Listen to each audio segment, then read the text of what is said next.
America's #1 rated sportsbook. Sign up and use the promo code CHGO when you do. Welcome back, folks. It's been an exciting weekend of Chicago Sky basketball. It opened up the season 2-0. The WNBA is in full swing, and so are we. Here in the studio today, once again, with Stephen Garner, the man, the myth, the legend, always fresh, representing Dreamville. J. Cole will be proud. Stephen, what's up, man? What's going on, my guy? How you feeling? Always good, always good. And our special guest today, Plainfield Central High School's finest speech and choir graduate and former Chicago Sky PR intern, Katy Duffy. Katy, welcome to the show. It's great to have you on. Thanks for having me. Plainfield Central doesn't get a lot of shout-outs, so I think they're going to appreciate that one. Seriously. It'll be the first one for the year, and that'll be it. So. No, man, every single time. I'd love to know where people came from because that always informs how you got where you are now. And speaking of which, Katy, I know you, like we said, you were a PR intern for the Sky. Was that your first real experience with them? You came in at obviously a good time in their history, but what was really the first moment that you remember like, okay, yeah, I feel this team, I'm kind of riding for them. Where did your Sky interest really pick up? It started with Allie Quigley, just like hearing her story of, playing at DePaul and then continuing on with the Sky. Drew me into it before I even interned with them. And then interning with them, seeing the players and, just like meeting the people that work in that organization is really where it took off. And I think for a lot of us in the city and probably around the country, the championship sealed the deal. And it's like die hard. They could be last place. I don't care anymore. Like, it's fine. Like, I'm here. I'm in it. So it was a slow growth. 2019, 2018 is really where it took off. I feel that too. I remember when the team incorporated, and I was just a guy that read the newspaper sports pages no matter what, and so I was excited. I was like, great, we got a WNBA team. And those first few years, as everybody kind of remembers, were in the doldrums, save for picking up Candace Dupree when they drafted Sylvia Fowles, had Swin Cash for a little bit. But I remember when they got to the finals, I remember being at a bar and I was like, okay, I want to see a Chicago team win. But even then, it didn't feel like that excitement, that draw was there. And then I was doing a story on Elena Delle Donne when she was really close to a 50-40-90 season, went out to a game at Allstate, and the energy there really just grabbed me. I was like, okay, I want to come back and see this team. Like, I want to cover this team for sure. What was the moment for you, man? Like, where'd you pick up this guy? So I picked them up early on just because naturally with my mom being a sports aficionado, especially with basketball, whenever we would watch games when I was younger, she would always make sure that I also watched the women's side to understand that there's more than just the men's side on the professional level or even on the collegiate level or even on the high school level for that matter. So naturally some of the players that I would see going through the McDonald's All-American circuit on the women's side, I would start seeing them pop up in college and then ingratiate themselves with the WNBA. So a couple of those players, like some of the players you mentioned, started coming through with the Chicago Sky. And then, of course, for me personally, it was when Sylvia Fowles came to the Sky. So, of course, Candace Parker being a hometown girl, I knew all about her, watched a lot of her games, most of them when she was at Tennessee. She had a lot of back and forth with Sylvia Fowles when they were in college. Right. And to the point where I was obviously biased and partial to Candace. I was like, I don't like Sylvia. And then she came to the Sky when I was younger, and obviously I started paying more attention to her then. And I'm like, okay, she's not as bad as she was made out to be in college. They were just on the opposite team, so naturally they're gonna be competitive as two of the best competitors to ever grace the hardwood. So I understood it from that perspective, and then I started to understand and appreciate Sylvia for the amazing human being she was at the time, and that she grew to be through the W. So. I was going to say, you might be the first person I've ever heard say that they didn't like Sylvia Fowles in some way. Yeah, that was early on, but it was because of my bias and my partial nature to Candace. No, I mean, that's the way it is. And I've learned in college basketball, especially on the women's side, people, I think because there's so much vitriol that's hurled at women's sports in general, people ride so hard for their teams. Like, we've seen that with South Carolina and UConn and Tennessee back then. Still, pretty much you put UConn in any of it, the way that Gino has taken that program from where they were in the 80s to now. They're just a household name in the U.S. and globally. But I know, I mean, even me, like, playing band at Bradley, our men's team took a nosedive, and the women's team started getting better and better. And in the band, we had to play for the games because we didn't have a football team. And I was like, hey, like y'all need to come out. Women's team is good. They really make a game of it. They go hard 40 minutes. And then Bradley made the tournament in 2019. And That was a good team. they played Texas in Texas. And I was online like, yo, Charlie Collier ain't nothing. We about to get it in, we about to do this work. And we got bounced. She was that good. But I felt that, you had to speak up and ride for your squad. You get it. Yeah. Speaking of riding for your squad, Skytown out there. I know y'all are feeling good, 2-0, no matter what anybody has said. And we'll talk about some of that later in the show.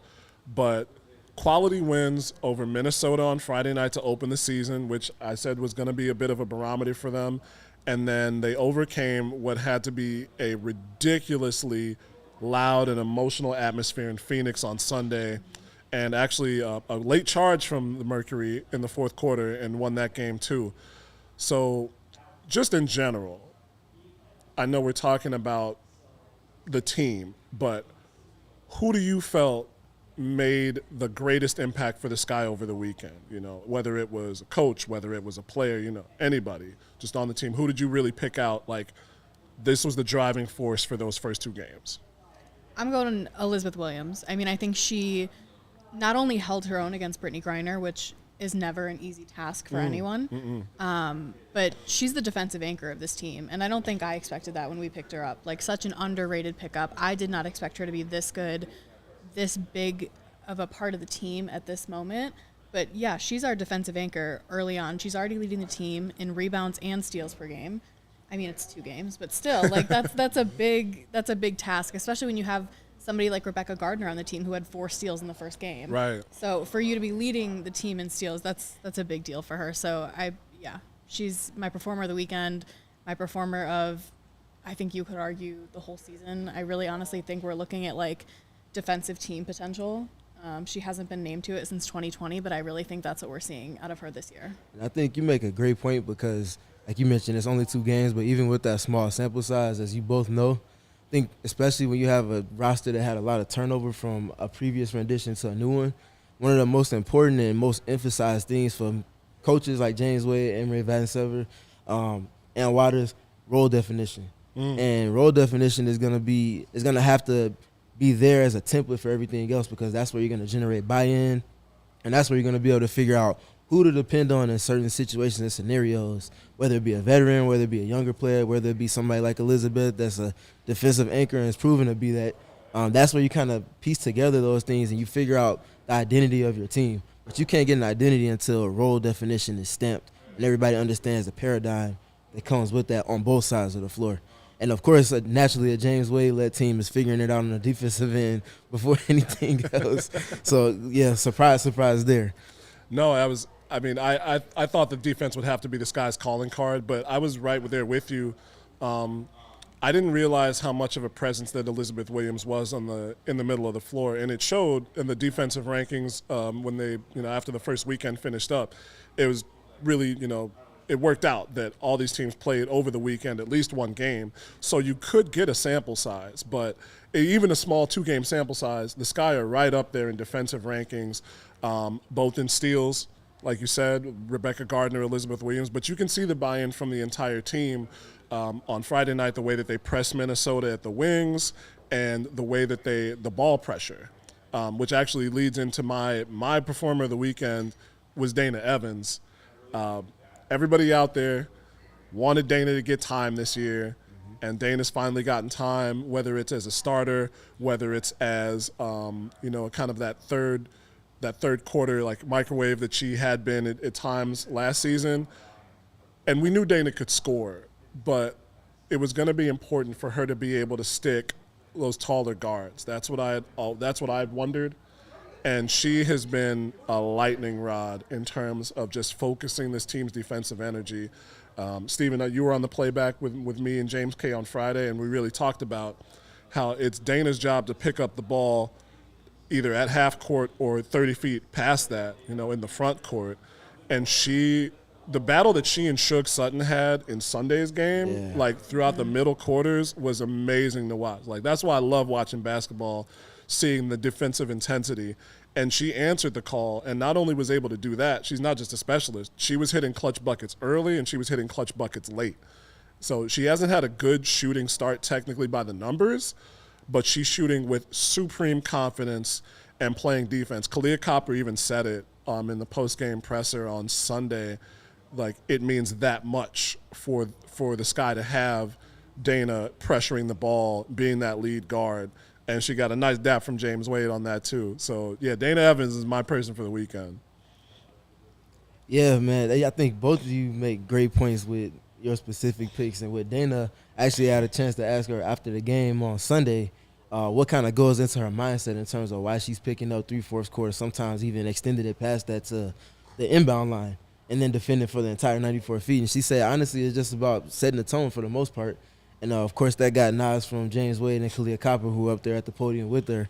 And she just kind of went into detail about how it helps to bleed the shot clock, make the opposing team apply pressure to them defensively and give them less time on the shot clock to work with, which expedites all of their reads. It gives them less time to get into secondary and tertiary actions and all of that stuff. So, yeah, Dana was a great pick. And, again, shout out to her for playing and persevering through the tragedy that she had with her family, with the family member being unfortunately taken away from us, and just being able to detach herself from the team for a day while they're on a road trip and then come back with the team and perform in the manner in which that she did on Sunday. That speaks to mental stamina, mental fortitude, and just really says a lot about her character, how much she loves the game. Because, no one would have batted an eye if she decided to step away from the team stemming from that. So the fact that she showed up on the road and did what she did in crunch time, and then she played in a different role as well with Marina Mabry being out for that game, like there's a lot of stuff that went into that. So a big-time salute to Dana Evans for just being just a remarkable human being and just showing a lot more character on the court than we already knew she had. I kind of went twofold for my weekend pick. And for me, it was between Morgan Birch and Alana Smith. Okay. Because, so of course, in light of Isabel Harrison's injury news at the beginning of the week, or in the middle of the week, rather, that naturally put those two in a different role than they were expected to be playing for this team when they were signed. So, of course, you have to figure out, okay, who's going to start and what type of minute load can they take on and how can they ingratiate themselves with different lineups than they were expecting. With those two, we saw so much between their versatility on the defensive side of the ball, being able to switch, being able to protect the basket when Elizabeth Williams was out on the perimeter defending, filling lanes in transition, rim protection, making +1 passes, scoring. Alana had, 5 threes in the first game? Yeah. And then in the second game, her and Morgan were able to chip in and just completely help to tilt the scale further and further in favor of the Sky. And then on top of that, just the defensive activity with deflections and just knowing where to be positioning-wise in a multitude of scenarios. It was unbelievable to watch those two kind of play interchangeably where one is on the floor and then while she's taking a break, then the other one's on. And they kind of have a synergy in a sense, and they also play in a similar way. So they're keeping the floor space and an activity for the entire 40 minutes regardless of which one is on the floor. And just kind of seeing the way they're able to operate defensively but also on offense and floor spacing and just showing to be on the same page as everybody else and being able to hit Elizabeth Williams on the high-low passes and things like that. It's been unbelievable to see, and I'm really looking forward to seeing their dynamics ingratiate themselves furthermore with the team as they trek forward. Katy, I know you weren't necessarily on the floor with the team in your role when you were with the organization, but you know how important that continuity is coming out of training camp when players are coming over from Europe. What have you seen from those two players that makes them so invaluable? I mean, I think Alana specifically, her consistency on the court is ridiculous. She shot 100% in the first game. Who does that? You know what I mean? I believe, and I will check this, I believe she's still leading the league in field goal percentage right now. And that's just ridiculous. You don't expect that out of anyone on this team based on where we were put by the experts in the preseason. And we'll talk about those power rankings later. Yeah. But I don't think any of us expected that from Alana Smith. So I think if you can be consistent on the court, your teammates are going to not only appreciate that, they're going to trust you a little bit more. So I think that has been so huge for her to really show her teammates that they can throw her the ball and she's going to get it in the basket. It doesn't matter where you give it to her. So. Yeah, I know we talked about defense, and defense is important. Like I said, those defensive rankings where the Sky came up on metrics. And I think that they are maximizing their transition opportunities for sure. But there were a couple sequences on Sunday where Phoenix and even Minnesota really, really tried to press them and keep the ball outside the perimeter or trap the ball on the wings. Like that's a Lynx calling card. But even when they're scrambling, they're able to make the right play. And Alana Smith had a couple of jumpers on the baseline late in the shot clock that she took without hesitation but wasn't rushed, drained them easy. Morgan Birch had a really, really nice cut from the weak side into the lane, spun off a defender, and put up a tough layup. I mean, I wasn't expecting this, honestly. I was not expecting to see this from this team. I thought that they would maximize live or die on transition basketball and really focus on opportunities for Kalia Copper and Courtney Williams. But you're seeing pretty much a team-wide effort in terms of being able to put the ball in the basket, but also trying to control the boards, stop the ball, get forced turnovers, and get out. I mean, Robin Parks, who is a low rotation player, had a really nice game on Sunday. And things are going to change with roster turnover when Izzy comes back, when Marina comes back from her ankle injury. But that 100% top to bottom buy-in, Steven, you talked about it, but it's really come to fruition. I'm just cautious. So I always want to see it, but I wasn't really expecting it to this level this quickly. And I mean, when everything is kind of rooted in everybody being bought into one side and allowing for that side to dictate things, being the defensive end, I think naturally that allows for a little more ease than typically if there was a lot more ambiguity. Okay, what is our identity going to be? Can I trust her? Can I trust her? What is she going to do in this scenario? I feel like just because everybody's so bought in and everybody understands what the identity is and what James Wade wants them to stamp early on in the season, I think naturally that's going to just allow for things to flow a lot more smoothly. And I think we're seeing the benefits and the stemming from that already through 2 games. I mean, in terms of defensive activity and just their ability to sustain more than anything, like any team can do it in spurts or for a couple of possessions. But the fact that they were able to sustain this level, like I'm not sure if they gave up more than 25 points in the quarter the entire weekend. I don't think so. Which says a lot. And I mean, specifically in the second quarter against Minnesota, they gave up 3. Like, what other team in the WNBA is doing that? Like, seriously. Of course, some of that is part of the lack of process on the offensive side from Minnesota, but a majority of that is because of how the Sky were dictating towards them, taking them out of the things that they wanted to do in the physicality. We talked about Dana Evans pressuring 94 feet on Rachel Banham or whoever else might be trying to bring the ball up the floor for Minnesota. Like, all those little things add up, and then you infuse somebody like Rebecca Garner, all-world defender, regardless of what side of basketball you're talking about, off the bench. And she's coming in and she's doing the things that she's doing. And then you add somebody like Christina Nigwe behind Elizabeth Williams, who is, again, there's no drop-off in terms of activity levels or understanding of where to be and how to be there in the scenarios the teams put you in. It's just beautiful to see, especially early on in the season. And if this is like the foundation and it's only going to get better from here, I mean, the Sky are going to do what a lot of people don't necessarily predict that they'll do based off of the experts and their power rankings and things like that. So we got Trey 5 watching the show. Appreciate you, Trey 5. James Wade will be favorite for Coach of the Year if he wins with this team. That's something I feel like that's a good jumping off point because in my head, I had Tanisha Wright for the Atlanta Dream, just based on what she did last year, the fact that they were 1 game away from the playoffs. I mean, the dominoes had to fall right, and they didn't that last weekend. But with an improved roster, I expect Atlanta to win 24, 25-plus games, and she would be my pick for Coach of the Year. But I guess based on those power rankings, which, again, we're going to keep teasing it. We're going to talk about it. But do you think that even after this first weekend is something that holds true? Because that kind of idea, if you win with this particular team, whether you call them an island of misfit toys or just kind of the downturn coming off of losing so many superstars, if the Sky get to the playoffs and are above a 5 seed, say, is James Wade Coach of the Year, Katy? Yeah. No doubt? So. I do agree with you. I think it's between Chicago and Atlanta, without a doubt. I think those are the 2 teams that I'm going to be watching for Coach of the Year. I think because of everything that we just laid out with not only their 3-point performance, but also the fact that they're not winning in transition.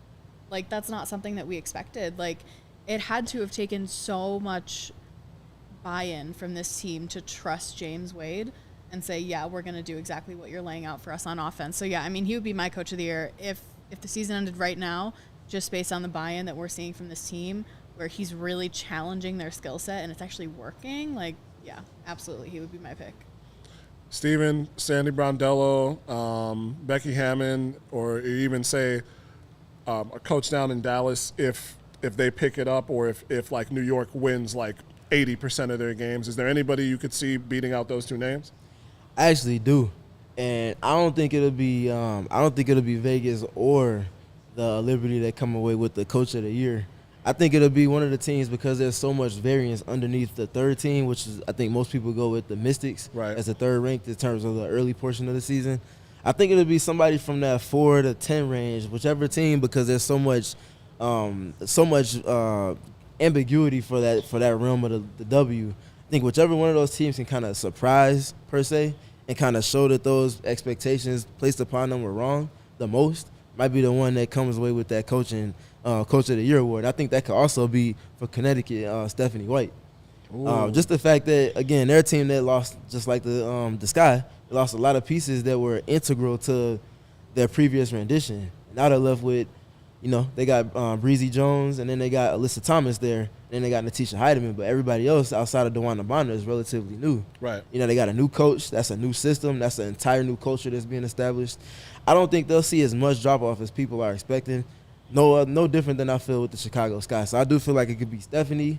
It could also definitely be James Wade. And I would bet on James Wade, not because of partial biases and things like that, but just because he's consistently shown to prove doubters wrong and prove expectations, whether they're too high or too low, to be even more than what they're expected to be. So I can see him doing the same thing again with this team, and them being potentially top 4 or even top 3 come the season's conclusion.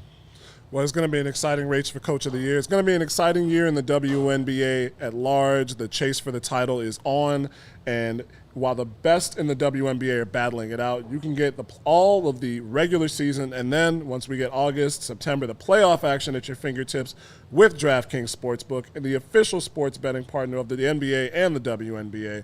New customers can make a $5 bet and score $150 in bonus bets instantly. That's instantly. Plus, everyone can score in no sweat, same game parlay every single day during these NBA playoffs and during this WNBA season right now. Open the DraftKings Sportsbook app, opt in, place the same game parlay on any NBA game. If your bet loses, we'll give you a bonus bet back in the amount of your initial bet, up to $10. We've got some odds later in the show, but there's good odds. There's 2 WNBA games tonight. Connecticut is at Washington, and Atlanta is at Minnesota. And that Atlanta-Minnesota game, we're going to come back to the pick of the week later, but that's got some interesting lines in it. So you're going to want to open that DraftKings Sportsbook app. Again, use the code CHGO when you sign up. Again, use that code CHGO when you sign up for the DraftKings Sportsbook app.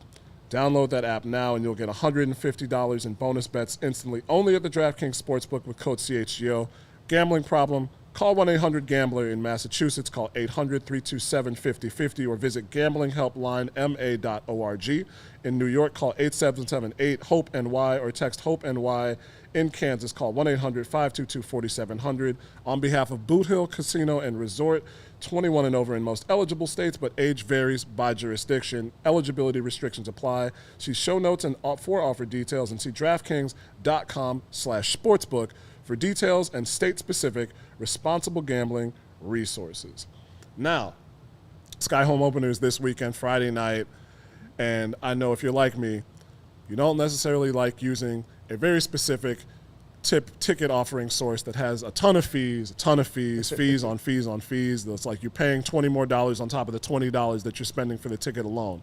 That's why I myself have liked to use Game Time, the Game Time app, to check CHGO Sky pricing, to check CHGO Sky tickets. I downloaded the app last week, and I've already been checking on tickets for later this year. And like I said again, June 2nd, that first game, Courtney Vandersloot back in Chicago against the Liberty. I'm gonna be in there partying it up because that's my birthday weekend, so I expect to see all of y'all there. I know we'll be there for sure, but out there, I wanted to see y'all there. Use that code CHGO for the Game Time app, $20 off, which means your ticket to come see the Sky, to come see Sloot come back, hopefully have a decent game, not a great game, and to see your boy partying it up on Cermak afterwards, it's invaluable. It's like the old MasterCard commercial. It's cost this much for the ticket, but the experience, priceless. So use the Game Time app. You can get flash deals, last-minute tickets, easy to find and buy tickets. You can get the image of where your seat's going to be, what the view from your seat will be, and it is the place for last-minute ticket deals. So again, download the Game Time app, create an account, use the code CHGO for $20 off your first purchase. Terms apply. Again, create an account and redeem that code CHGO for $20 off. Download Game Time today. Last-minute tickets, lowest prices, guaranteed. Thanks, y'all. Appreciate it again. Everybody checking in with us on the CHGO Sky Show as we whip around the WNBA at large. Brittney Griner is back. That is the focal point of the season, of the weekend so far. I know that we're excited about how the Sky are doing, but I'm just still amazed. Not just that she's back stateside, that she's back home, back with Phoenix, but honestly that she had such a fire game on Sunday. Like, that was the Brittney Griner that we've been used to seeing for 10 years plus. What was that experience like for y'all, just watching the game, the intro that Phoenix did, and the way that you knew fans were going to turn out, but the way that you could just feel the palpable energy through the TV screen at their excitement, their just joy that BG was back? For me, I mean, it was heartwarming, but it also kind of made you like pause and just think of her journey the last 10 months, like how unrealistic this was based off of her situation that she was in, you know, to see how things kind of slowly unfolded and then eventually got her back stateside. And like you mentioned, her choosing not to rest, but to get back to her humble abode, per se. And she said she's most comfortable on the court, and she didn't want to waste any time getting back to it. Like, obviously, there was going to be a physicality ramp up with her conditioning, right, her feel for the game, all of that stuff. But just to see her back on the court and happy and just really liberated, like you could tell playing off of the crowd energy, especially being at home, she was just so free, and she was just free to be herself, and she clearly hadn't been able to be that for quite some time. So to see her be able to have that release and be just worry-free in a sense was just, I mean, for me, it was just beautiful, man. It was beautiful. You couldn't ask for anything more for somebody that's going through so much over the last handful of months. So that was the biggest thing for me. And then in addition to that, the fact that she played and she was dominant, she was the best player on the floor in the game. Like, who else could do something like that besides BG? That just speaks to who she is. And then seeing the responses that players got, whether that be the pre-recordings to say welcome back home, BG, or somebody like Courtney Williams at halftime being asked about something pertaining to the game and putting that first question aside to say something pertaining to BG. And then, of course, the on-court antics with her, kind of ingratiating her and everything. It was just fun to see, man. It was fun. Katy, I know we talked in our warm-up for the show, but what were you feeling on Sunday? I mean, it's so emotional to see, and I think Phoenix did so right by her. Like, just seriously, shout out to the entire team there, the arena, her PR staff, everybody. They put together such a beautiful, like, moment for her to just be home and be on the court. And I agree, it was seeing her free. And there was even a moment post-game where, you know, she's talking about a loss and she's talking about, like, being disappointed and losing. And I was like, that's so cool that, like, that's, like, her biggest problem right now. Like, that is so beautiful that she can just focus on, you know, being annoyed that she lost a basketball game. I think a lot of the times we forget that sports are fun, and in a moment like that, you're like, that's her biggest problem. It's just a basketball game, and that's so cool that she can focus on that, and she's home and she's safe, and yeah, just so emotional to see. And it's really cool to see the people around the league that are lifting her up and really celebrating the fact that she's back and dominant and being her usual self. So yeah, you saw the Sky players at the beginning of the game all gave her a hug before the opening tip. And then Kalia Copper talked about her after that first quarter, just in the sideline interview with Holly Rowe. And she talked about how she made the Kalia Copper move down the baseline, just shook free. And then BG just, like, ignored the rim, just came over, clean block. She's like, yeah, that was like the welcome back BG, you know. Usually that would be a free layup, but Brittney's back. And it is – I don't think I understood what that meant, not just her, but what basketball meant to her, because y'all are right. She was free on the court. Like I said, if I was her, I would have just been home. I wouldn't have come out of the house. If I did, I would have just walked around the neighborhood, kind of gotten those like easy things back. But the easy thing is the hard thing.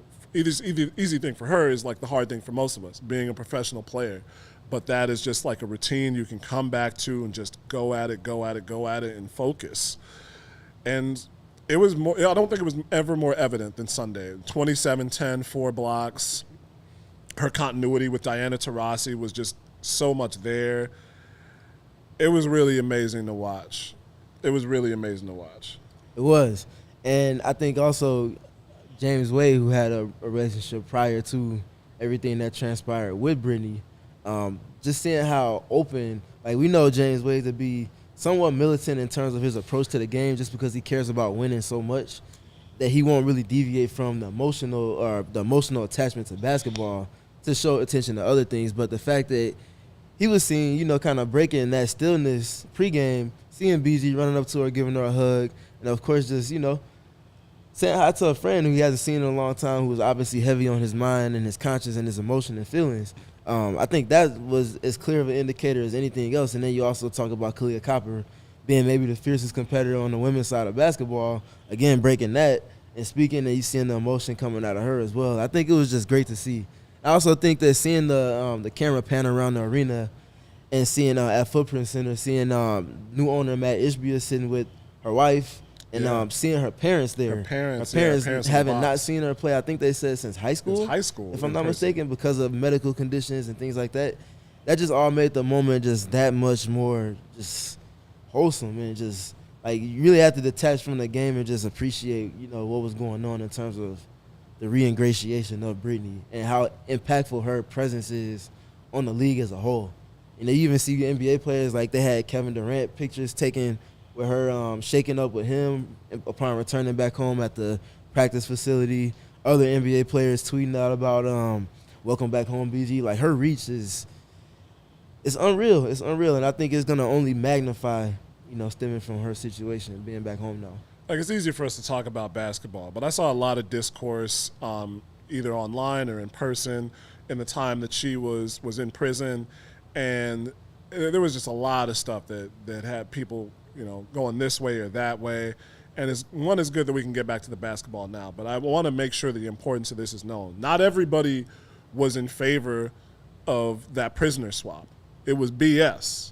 Like that discourse, those comments were BS. Like, this is not only just a person that you need to get back, but this is an important person in terms of what she does in Phoenix, in terms of what she does in Texas, in terms of what she does and what she means to this league and this group of people, like a segment of people at large in the U.S., in the world. We're really focused on getting Brittney Griner, wanting Brittney Griner to come back home. I want to shout out Maya Goldberg-Safir, friend of mine, friend of the show, friend of the WNBA, for that campaign, the free BG clothing and the buttons that she put out there, and made sure that stayed in the consciousness. So, yeah, the fact that we can get back to the idea of how the Sky are going to game plan for the next time they play the Mercury instead of thinking about all the other stuff, we're lucky. We're lucky about that. Speaking of game planning, super teams in the WNBA didn't really disappoint. I suppose the Liberty did have to deal with a revamped Washington Mystics on their opening game, but they looked all the part of possible champions playing the Indiana Fever, and Las Vegas, of course, won their matchup as well very handily. Aside from the fact that we are getting used to seeing Candace Parker and Courtney Vandersloot in completely different uniforms, and for the moment, not talking about any of the off-the-court stuff that has gone on with Las Vegas, what did you both think of their performance this weekend? Katy, we'll start with you. First of all, it's hard to not look like champions against the Fever, right? Like, I just want to acknowledge that. First of all, sorry, Indiana. I just want to make sure that's out there. But I think you're seeing just how dominant Las Vegas is. And I had a lot of concerns. I think other people had concerns, like, is this actually going to work? Like, is there going to be a learning curve here? There's no learning curve. They're here. They're ready. The monster, the giant, whatever you want to call them, they're here. And somebody's got to figure out something to do. Otherwise, they're undefeated all season. It's insane. With the Liberty, I like to call them like super team junior because they're still a super team, but I think we are seeing a little bit of the learning curve with them.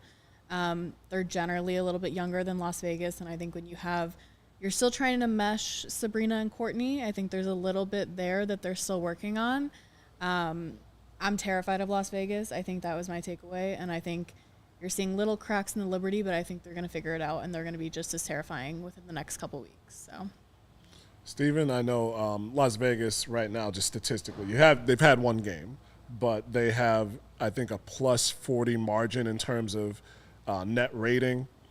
It's going to happen when you win 105-64 for sure, but just the personnel they have on the team and what they're able to do, I wouldn't be surprised to see a similar net rating, at least for the first month of the season. Do you see anything in Las Vegas's array right now that teams would be able to exploit, or are they just going to be a matchup nightmare all season long? Well, it's too soon to say now, and Katy brought the context of playing Indiana, like, you know. But nonetheless, yes, this team is going to be a juggernaut. It's going to be a task and then some to weed your way through figuring out what pressure points you can hit against this team on the offensive side and what can you exploit on the defensive side to make them somewhat uncomfortable. We saw A'ja Wilson didn't have her best game per se in terms of scoring, but guess what? Jackie Young did. So it's like, okay, cool. You might have tasked yourself with taking something away or potentially just altering the approach of A'ja Wilson as a scorer potentially. Okay, cool. But then you got Kelsey Plum to deal with. You still got Chelsea Gray to deal with. You still got Jackie Young. And guess what? They got Alicia Clark coming off the bench on top of all of this. So there's so much stuff with this team that's going on. It's gonna be tough to even just compete with them, let alone beat them. I do think the more film that gets generated in terms of games played will naturally lend itself to teams at least testing the waters on different schemes and things like that to throw at them, again, on both sides of the ball to figure out what they could potentially exploit based off of what they have in-house.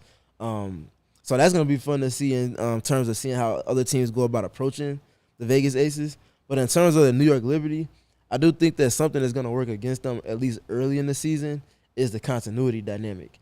You have other teams that have players that have been playing together for longer.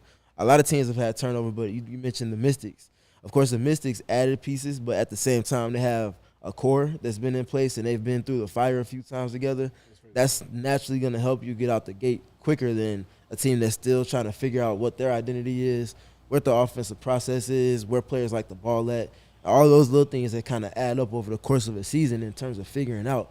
Whereas DC, though they do have a new coach in place, they know who their leader is, they know who their best player is, and everybody else kind of falls in line under that. And I do think even with the Chicago Sky, like they have new pieces as well. But I think that the fact that you have your best player being Kalia Copper and, of course, James Wade being in place, that's going to naturally allow for your continuity to kind of be expedited in terms of figuring out how the rest of the pieces around your team fit. So I do think the Liberty will be in the way of everybody at the end of the season, but early on, there might be some hiccups when Breanna Stewart is not scoring 45 points in 3 quarters. 3 quarters, man. Like, she had 30 it was at least 30 at the half. And I know it's Breanna Stewart, but still, man, for her to be scoring, it was like, I expect more out of, like, this is the year that you expect to see some things start to mesh with Indiana, right? And I had them in my tier of have fun, when you can, because you're going to see Indiana pull out some surprising wins. They're going to get more than 5 wins. But my God, man, they were just stifled pretty much other than Nalissa Smith and a few moves that Aaliyah Boston had down the – I like what I've seen from Aaliyah Boston out the top for sure. But Indiana looked all the part of a team that's still in their second year of a rebuild against New York. And for Breanna Stewart to just be scoring at every level like that Barclays Arena, I think just the way that arena is set up, the way that they've put in for marketing, the changes that they've made, that might be one of the tougher places to play on top of the fact that you have to play that specific team this year. I mean, that environment was made for her, right? Like, that is so perfect. At what point do you invoke the mercy rule with Breanna Stewart? I'm being dead serious. Like, that's so hard how do you contain her? And then when the crowd is behind her, that setup was made for her, and it's going to be so tough for anyone to play there, and especially to beat them there. That's going to be so tough. And we haven't even said a word about Sabrina Ionescu. We haven't even mentioned Jonquel Jones. No. We haven't talked about Kayla Thornton. No. We haven't talked about Marine Johannes, who's obviously not here yet, but still she's going to be there. The word is that she's coming back. So. We didn't even really see Han Zhu play that much, and we know how much of an impact player she was for that team last season. Like, they still have a lot of stuff to figure out, but the fact that they have arguably the best player in the W, depending on how you want to rank it, she's no less than number 2. Mm-hmm. And then you have Sabrina Ionescu, obviously Vandersloot, to play in addition to all of that. It's going to be tough to deal with. So you just got to kind of hope and pray against teams like that. or you got to hope that you have a stable of dogs, like we mentioned in the preview pod, that the Sky having. So to kind of go against this team, like, I don't care about what you got off the court. I don't care about your facilities. I don't care about all of these shiny new toys and all of this stuff you got. You still got to come see us for 40 minutes on the court, and you can only have 5 players on the floor at one time. So the playing field is going to be level in terms of that. And we're going to roll the ball out, say check it up, and let's see about it. I feel like if James Wade is listening to the show, he just took all that down and put it in, like he's going to say that exact thing at the next press conference. Because that was like beautiful. Exactly like a James Wade quote. Speaking of power rankings, I know we teased it earlier. The Sky were preseason ranked 11, and now in the next ESPN poll. And, it's tough because M.A. Vopel does a lot of the ESPN WNBA coverage, and they had the Sky moving up, I think, to 4th this week. But just real quick, like, how do y'all feel about power rankings? Is it just a conversation generator, or is it really something that you can look to and say, okay, this actually means what it's saying? Like, these are the teams and how they're ranked best to worst, or is it really just so people have conversation fodder? It's conversation. I honestly think we write these things so that we can get up here and talk about it. And like it's a great conversation to have, because I am curious to see where people think that these teams rank. But at the end of the day, like, what are we really basing it off of? Like, vibes? You know, it's like a vibe ranking. So I don't put a lot of stock into it personally. Summertime's here. We got to think about the vibes. Yeah. I think vibes should be an official stat. So I'm with you. But yeah, on the CHGO Cubs show, vibes is a stat. Vibes we have is a stat? we have the vibes. Del Mendo gotta get vibes. scale there, and we use the vibes for that show. Yeah, so Steven, they know. I want to hear your thoughts, but then we're going to rank the top 3 teams in terms of vibes so far after this. I've personally done like power rankings for the NBA and for the W. I get it, but I feel like there's no value to it past like general perception, seeing what people think about the league as a whole. And on the other side of it, it's just bulletin board material for the teams that I feel like they're being slighted, and which is going to be every other team in the league, man or women's side, that's not number 1 or number 2. So I think it's one of those 2 things, but it does definitely generate conversation, for better or for worse. So, yeah. We had our man in the Sky Show, Shy, following the show, said exactly that. Power rankings, just conversation generator, plus team motivation, LOL. So he hit it right on it, Steven. The teams that have been ranked low, Dallas won the game this weekend, and they dropped in the power rankings. So Latricia Trammell's going to probably have that up on the board. Like, hey, they're already disrespecting it. I think every team just has a hashtag that means some disrespect in some way. When Connecticut has theirs because it lends itself most to that. But what is it? Discourteous guy. I saw that from Robococo. Ooh, okay. I saw that one. Okay. Thanks, man. Always good to have you on here. USMO 506. I'm hoping this start leads to a great season, and they don't bulls it up. Oh, that's tough. That's tough in there. That kind of hurts. I think it's too soon, right? I mean, Too soon. It hurts. Yeah, I won't talk about that. That bull season hurt me too. Let's get to our DraftKings pick of the week. We got a good one tonight. Again, Atlanta at Minnesota. And the Dream currently on DraftKings are a plus 115 underdog. And again, I'm going to say it every 2 weeks. The handicappers might not know some things that you all do. And Ryan Howard is playing tonight. So I'm not sure what the news was, but y'all can take that one to the bank. Put your money on the money line. Atlanta plus 115 against the Lynx. we saw Minnesota Friday night, and I know they've got some work to do, but I fully expect Atlanta to be a contending playoff team this year, and contending playoff teams have to win on the road. So no Nia Coffey for Atlanta, no Natalie Achanwa for Minnesota, but am I wrong here? No, I'm with you. I'm 100% with you. Like, I think we can trust Minnesota later in the season. Right now, I don't trust them. I trust Atlanta much more, so I'm with you. I mean, I feel like we saw Atlanta get off to a slow start against Dallas. However, they did pick it up over the course of the game, and they really came to really threatening Dallas in terms of that big lead that they got out to when Enrique was doing her thing. Mm-hmm. They really showed some continuity. Alicia Gray did her thing, of course, and then, of course, Ryan Howard was being Ryan Howard. So I do feel like they're going to be a team that really pressures other teams in terms of dictating with their pace and how they decide to play style of play-wise. So I think that's a safe bet. And you can shout out the CHGO Sky Show when you get that money, too. Yo, hey, when you do it, when you win that bet, you got to put it on Twitter and tag us. You got to tag the show. It's like gambling when you know you're going to win. Exactly. Our last bit today, Steven, I saw from you, and I know now that the WNBA is back in swing, we're going to talk about announcers, which is always a topic of conversation, especially for national games. I really love what ESPN has done in terms of their anchor desk coverage over the last few seasons, getting Renee Montgomery in, getting Monica McNutt in, LaChina Robinson, people who are just indispensable to talking about this game. But there's, as always, some focus on biases that might be there. Rebecca Lobo being a Connecticut grad and the way that she discusses Connecticut players. And Ryan Rocco and just, the way that they run through the show. I honestly, myself, haven't had a problem with I like Ryan and Rebecca. I think they do good work together. But there's always room to get new faces in. And, Steven, you specifically had a couple of people that you'd want to see on the national broadcast doing national games this year. And not just, the games of the week that come up Saturday, Sunday afternoon, like the big-time matchups. So who was that? Yeah, for me, it was Andrea Carter and Monica McNutt. I mean, we see them do great things in terms of generally promoting the women's side of basketball. We see them doing big-time things on the college circuit, promoting players, bringing players that might not necessarily get in the spotlight that they deserve because of whatever program they might be at, uplifting them, bringing them to the national spotlight, doing the same thing with just programs in general.